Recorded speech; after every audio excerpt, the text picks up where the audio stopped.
চলুন দেখা যাক আপনার আজকের দিনটি কেমন যাবে। আপনার আজকের দিনটি কেমন যাবে।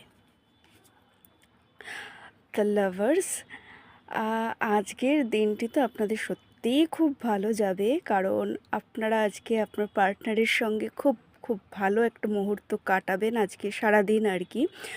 আর যারা নো কন্ট্যাক্ট সিচুয়েশনে রয়েছেন বা অনেক দিন ধরেই যাদের কথা হচ্ছে না আর কি, বা একটু ঝগড়া চলছে, তাদের আজকে রিইউনিয়ন হওয়ার দিন। তা আজ একটু খুশি হয়ে যান সবাই, কারণ বেসিক্যালি যারা লাভার্স আর কি, যারা নো কন্ট্যাক্টে ছিলেন বা কথা হচ্ছিল না, ঝগড়া হচ্ছিল, তাদের জন্য আজকে বেসিক্যালি খুবই ভালো দিন। তারা তাদের পার্টনারের সঙ্গে আজকে রিইউনিয়ন হবে। আর যারা ম্যারিড কাপল, তাদের মধ্যে আজকে একটু বেশ রোম্যান্টিক কিছু হতে চলেছে।